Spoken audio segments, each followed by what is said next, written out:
Sí, doctor, lo vemos. Ya, esperamos 2 minutos para empezar la clase. Y por favor, muéstrenme sus imágenes.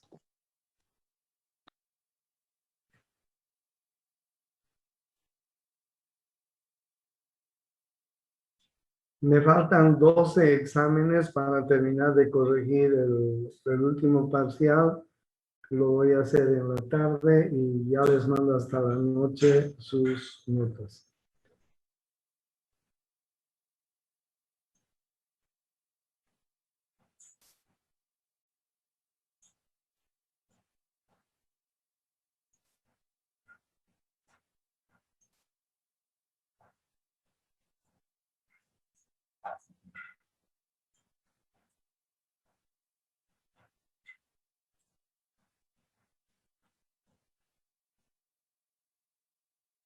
Por favor, no se olviden leer el libro. El libro oficial de la materia está muy bonito y yo me voy a basar también en él. Bueno, ¿cuál es la diferencia entre el síndrome nefrítico y el síndrome nefrótico? La diferencia es que, si ustedes se acuerdan, en la última clase yo les hablaba del glomérulo, pues, más o menos así, arteriola aferente, glomérulo, ¿sí? Un anillo, una madejita de vasos y la arteriola eferente, ¿no? Arteriola eferente. Y luego venía la cápsula de Bowman. Esta es la cápsula de Bowman, que es el filtro. Pero les decía también que la cápsula de Bowman está formada por 3 unidades, por 3 hileras, si ustedes quieren, de compuestos. La primera hilera, la más cercana al glomérulo, es un endotelio de células, ¿sí? Más o menos así, que se llaman las células endoteliales, ¿ya? Imagínense entonces que bien cerquita al glomérulo estén las células endoteliales, ¿ok? Y después hay una membrana basal. Hay una membrana basal importante y después están unos podocitos, ¿sí? Por fuera de la membrana basal hay unos podocitos que son otro tipo de células que están separadas entre sí y donde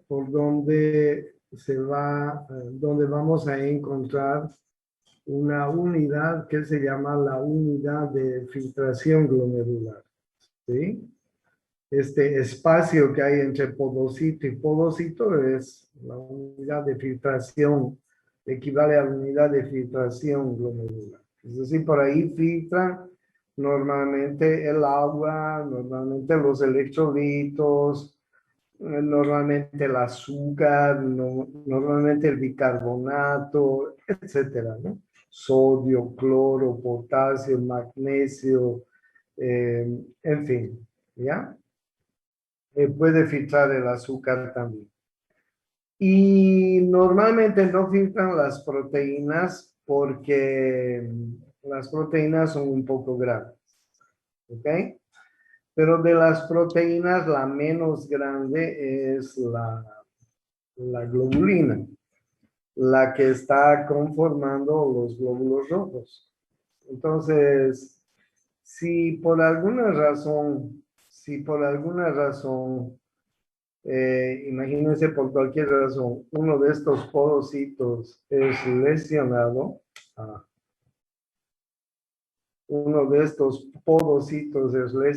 les decía que aquí está la membrana basal, ¿ya?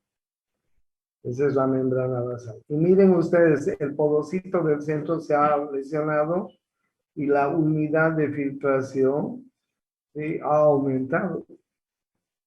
Entonces, por ahí van a poder pasar fácilmente las globulinas, que son las más pequeñas de las proteínas, ¿sí?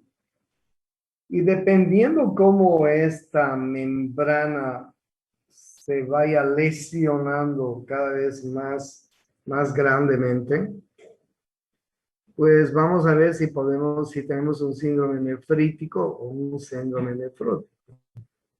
En el síndrome nefrítico se dejan pasar estas proteínas globulinas. Por eso que una de las características del síndrome nefrítico es la pérdida de sangre, ¿sí? Porque comienzan a salir las globulinas, ¿ok? Imagínense que forman parte de los glóbulos rojos y ya en el espacio del túbulo contorneado proximal, ahí en el túbulo contorneado proximal, estas globulinas, imagínense que estas sean las globulinas, se van a adherir y van a formar una especie de cilindros, ¿sí? Cilindros hemáticos que van a ser detectados en un examen de orina. ¿Ok? Entonces, ¿por qué puede afectarse este espacio de filtración? Puede ser por un problema autoinmune, membrana proliferativa, una nefropatía por autoinmune. Ahí están también otras enfermedades muy parecidas, el lupus, el Schönlein-Henoch, la crioglobulinemia. En fin, miren ustedes, todos estos producen anticuerpos acá en esta parte de los podocitos y de la unidad de filtración. Entonces, cuando los anticuerpos, imagínense, voy a poner de otro color los anticuerpos. Imagínense que acá va a haber anticuerpos en esta membrana. En esa membrana hay un anticuerpo y aquí hay otro anticuerpo y aquí hay otro anticuerpo, en fin. Y entonces ahí estos anticuerpos comienzan a lesionar, Estos anticuerpos van a producir una reacción inflamatoria que va a hacer que la urina de filtración pues se ensanche y comience a dar paso a las globulinas. ¿Entienden? Entonces, una de las causantes importantes en el síndrome nefrítico y en el síndrome nefrótico es el espacio. Mientras más abierto esté este espacio, más proteínas va a lograr escaparse. Si no está muy abierto, no está muy lesionado todavía, probablemente escapen las globulinas de los glóbulos rojos y formen cilindros hemáticos. Si está muy abierto esta unidad, si es muy ancho, muy espacioso, probablemente escapen las otras proteínas, ¿sí? Que contiene la sangre. Entonces, ese es el problema que tenemos cuando hay un síndrome nefrítico o un síndrome nefrótico.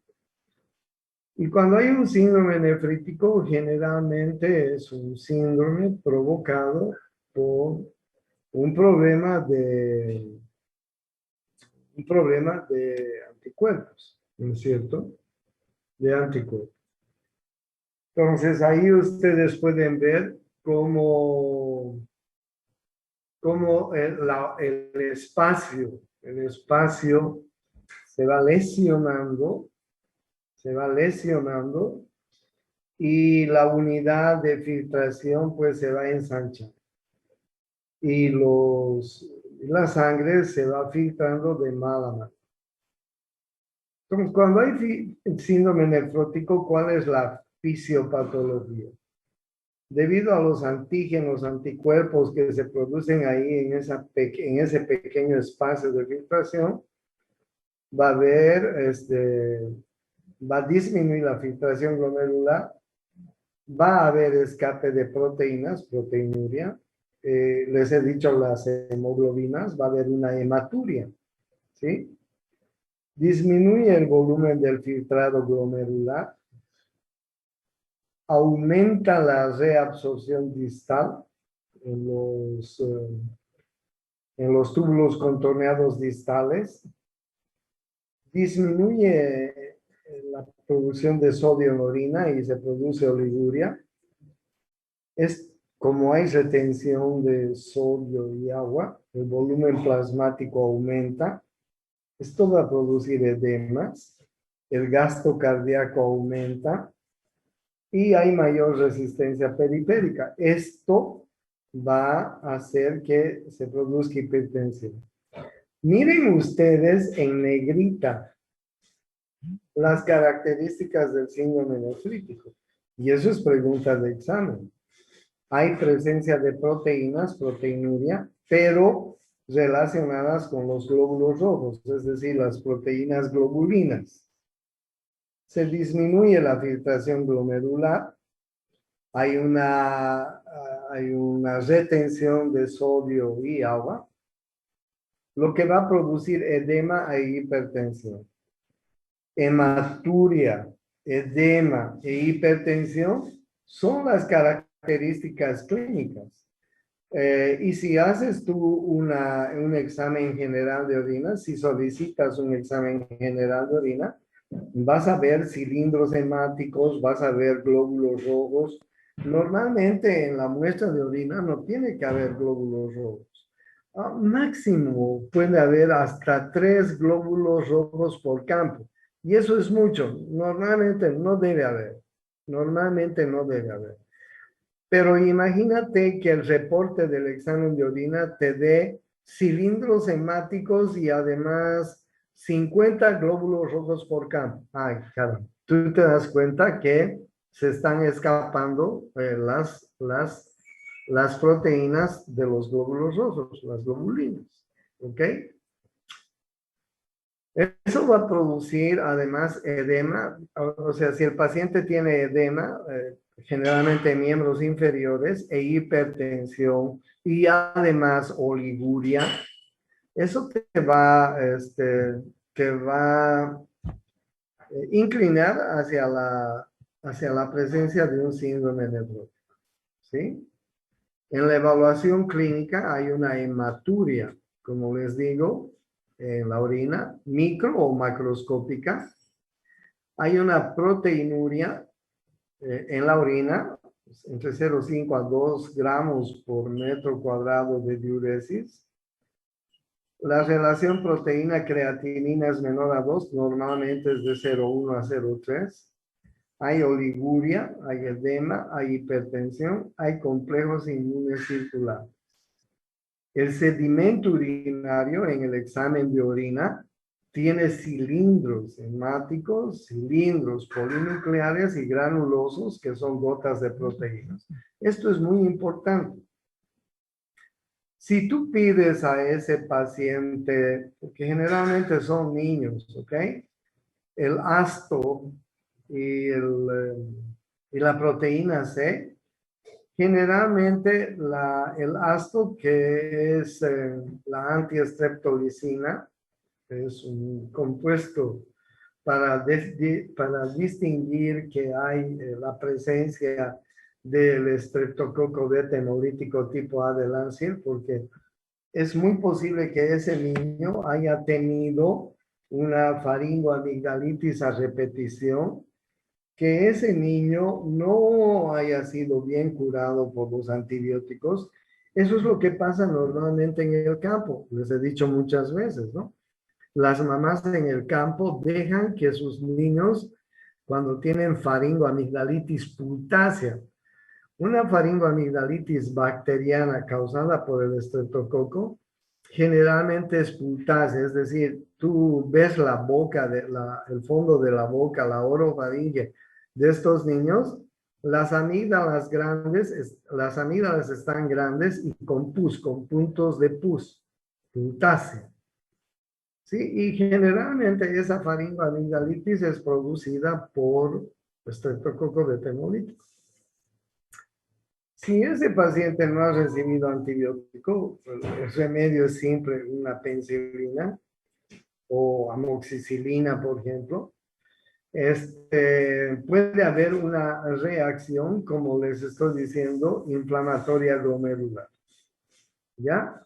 Y esa reacción inflamatoria glomerular puede producir también síndrome nefrítico. O sea, no solamente puede haber, no solamente puede haber problemas autoinmunes en el síndrome nefrítico, sino puede ser que se produzca una reacción inflamatoria glomerular porque el bicho, el estreptococo, produce toxinas que van a ir a atacar el glomérulo, en este caso la membrana basal de la cápsula de Bowman, pero también va a atacar a las válvulas del corazón, que produce fiebre reumática. Entonces, puede producir una glomerulonefritis, ese bicho, la bacteria, puede producir una valvulopatía, ¿ok?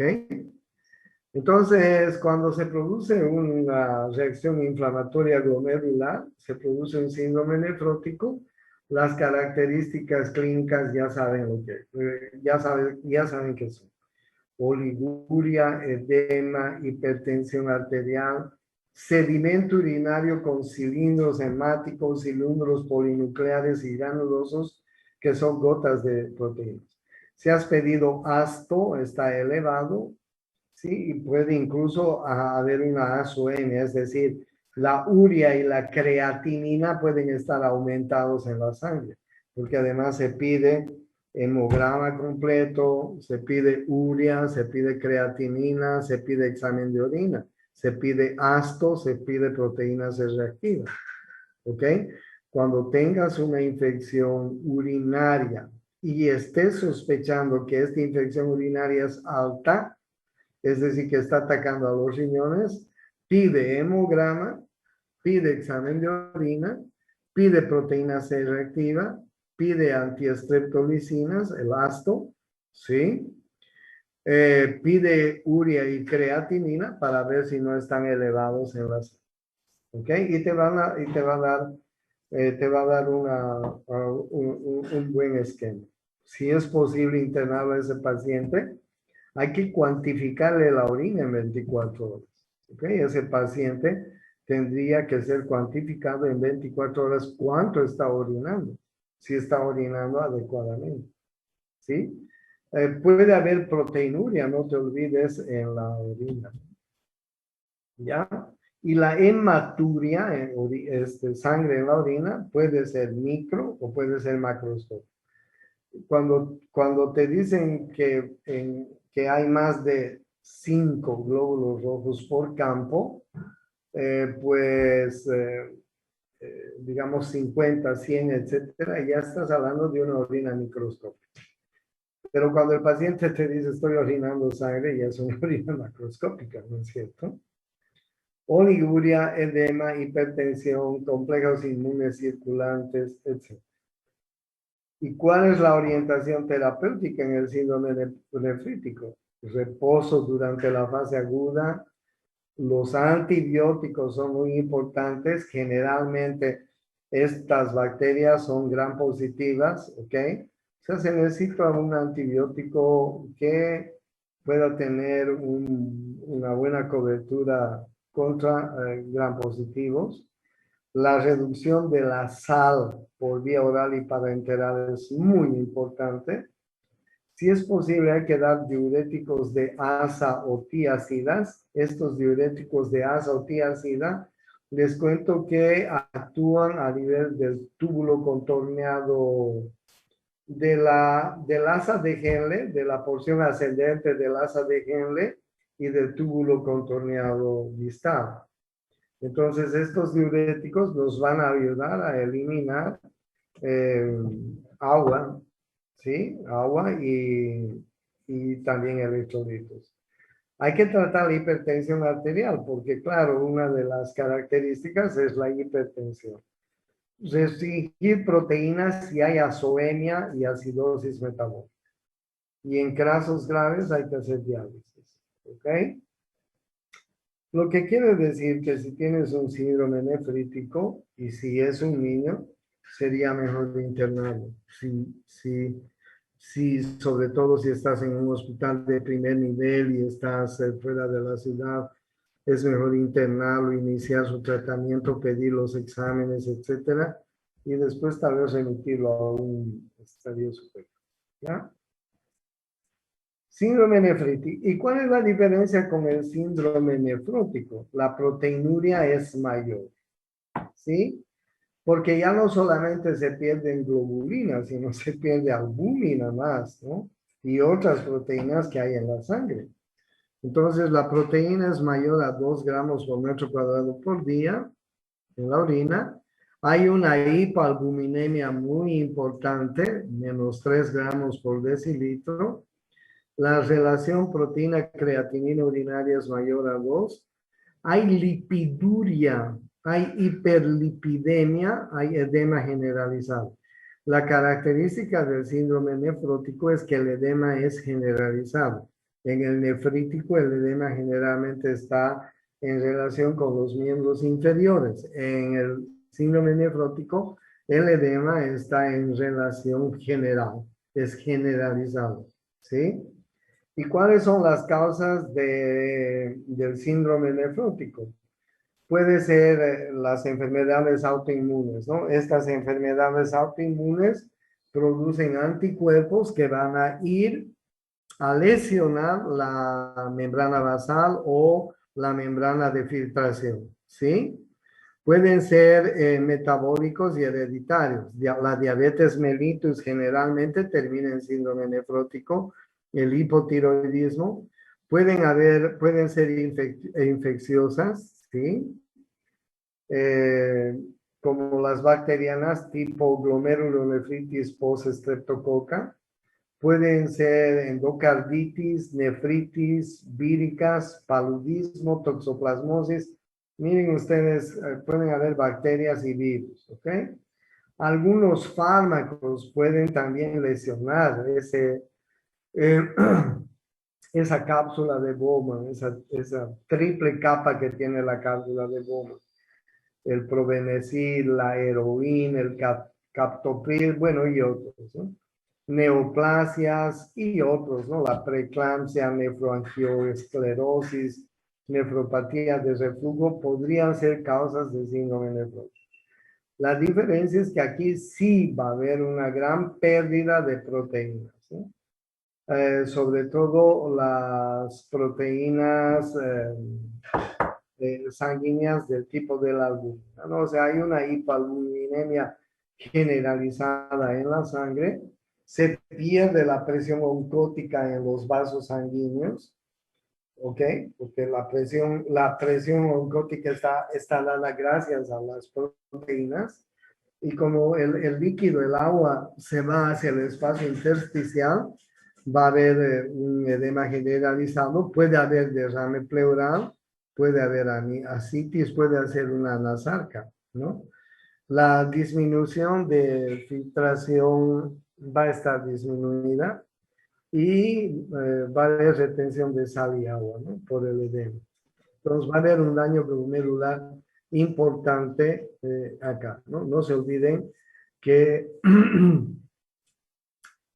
no se olviden que si esta era la arteriola aferente, este era el glomérulo, ¿sí? Este era el glomérulo. Y este era la arteriola deferente. No se olviden que la cápsula de Bowman que está al lado del glomérulo, esta cápsula de Bowman está formada por una triple capa, ¿no? El endotelio, que son unas células que están muy unidas y muy juntitas al glomérulo, ¿sí? La membrana basal, importante. Y después vamos a ver los podocitos que están separados, están un poco separados, y en medio de los podocitos hay la unidad de filtración, ¿no? Entonces, estos podocitos pueden ser destruidos la membrana basal puede ser destruida y entonces la filtración va a ser complicada, ¿no? Complicada, ¿ya?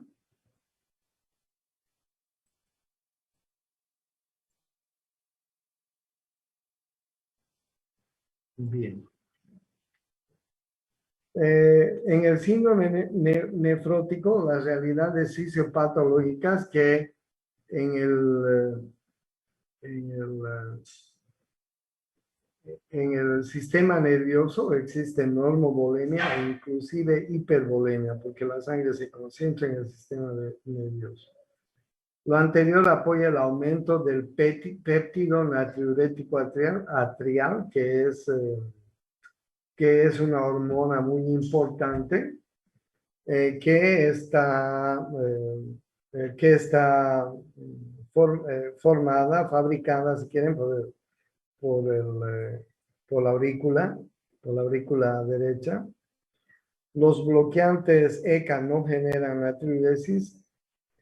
En el síndrome nefrótico existe retención primaria de sodio. La glomerulonefritis puede generar retención de sal y de, ¿ya?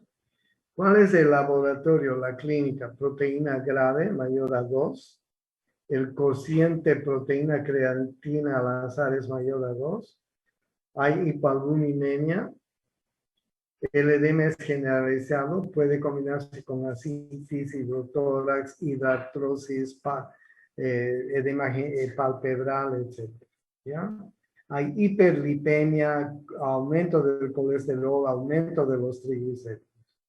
Hay hipertensión arterial o hipotensión arterial. Las globulinas están disminuidas, las albúminas están disminuidas, los factores de coagulación también están disminuidos, las plaquetas aumentadas, el fibrinógeno aumentado. ¿Sí? Factores de coagulación también son proteínas, pueden escaparse por la cápsula de... Hay oliguria o insuficiencia renal. En el síndrome nefrótico, como hay pérdida de inmunoglobulinas, de anticuerpos, es muy importante las infecciones oportunistas, ¿sí? Hay trastornos de la coagulación porque también se pierden factores de la coagulación. Hay complicaciones cardíacas por el aumento de la bulimia, los edemas, la hipertensión, complicaciones cerebrales. Si es un niño que tiene un síndrome nefrótico crónico, puede haber retrasos del crecimiento, mineralización, kwashiorkor, hipometabolismo, malnutrición, calórico-proteica, etc. ¿No? Entonces, el síndrome nefrótico es mucho más complicado que el síndrome nefrítico. Y la orientación terapéutica del síndrome nefrótico es dieta sin sal, ni grasas animales y disminución de proteínas.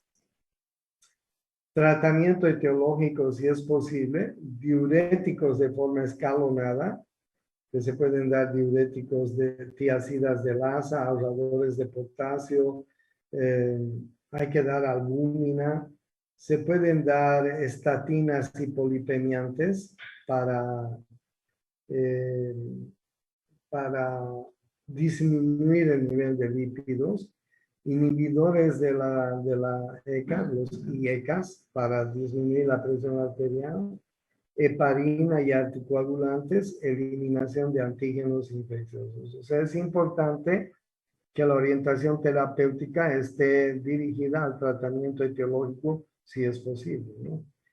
Claro, si es infeccioso podemos darle tratamiento. Si es autoinmune es medio complicado el asunto, ¿no? Entonces, miren, hay algunas diferencias importantes. Este cuadro es muy importante. Quiero que lo tomen en cuenta entre el síndrome nefrótico y nefrítico. La proteinuria en el síndrome nefrótico es bastante intensa, ¿no? No tanto en el nefrítico. La albúmina en el síndrome nefrótico está muy disminuida, ¿sí? Porque se pierde. En el nefrítico no tanto. La hematuria, pues en el nefrótico puede estar presente, puede o no estar presente. En el nefrítico sí está presente. La presión arterial en el síndrome nefrítico sí es alta. En el nefrótico puede o no estar alta. El edema en el síndrome nefrótico es un edema generalizado. En el nefrítico no es tanto un edema de miembros inferiores. En el síndrome nefrótico, el filtrado glomerular puede estar igual o disminuido. En el nefrítico está disminuido. ¿Sí? El volumen medio de la orina en 24 horas puede estar igual o disminuido en el nefrótico y bien disminuido en el nefrítico. Los lípidos y en el plasma están muy elevados en el nefrótico, ligeramente elevados en el nefrítico. Este cuadro es muy importante porque les va a servir para hacer diferencias entre el síndrome nefrítico y nefrótico.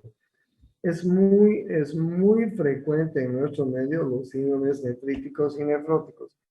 Cuando ustedes roten por algún hospital de infecciosas y sobre todo pediátrico, van a ver muchos niños con síndrome nefrítico, nefrótico, pero es importante también saber la fisiopatología y determinar cuál es el origen. Podría ser infeccioso, podría ser autoinmune de este síndrome nefrítico. Hoy día estamos llevando síndrome nefrítico y nefrótico. Me faltan unos 2 o 3 temas para terminar. El jueves seguramente voy a terminar. Y de ahí vamos a dar examen. Dios mediante el paro, ojalá se resuelva, ¿no? Pero es importante también, la otra cosa que les quiero decir, es importante que apoyemos al paro, porque si no apoyamos, la universidad se puede cerrar. No sé si han escuchado a Reinelio Vargas, ¿no? El gobierno le da en octubre, noviembre, diciembre y el aguinaldo, le da un soporte a todas las universidades públicas, los 3 últimos meses del año. Entonces, todas las universidades públicas para mantenerse reciben ese soporte. ¿Cuál es la condición? Mutis, no reclaman nada, ¿no? Como ahora está llevando adelante el reclamo la Gabriel René Moreno a través de sus autoridades, es posible que no nos den ese soporte económico. Si no nos dan ese soporte económico, no hay plata para que funcione la universidad y se cierra. La universidad se cierra. Y los damnificados vamos a ser todos, pero sobre todo ustedes, ¿no? Ya están en la mitad de la carrera, al año van a pasar a 4º año, imagínense cerrar la universidad. Por eso que es importante que creo que todos tengamos que apoyar, ¿no es cierto? Entonces, yo les pido que por favor, de una u otra manera, apoyemos este. Bueno, nos vemos el jueves. Un gusto verlos. Hasta luego. Hasta luego, Hasta luego, doctor. doctor. Gracias. Hasta luego.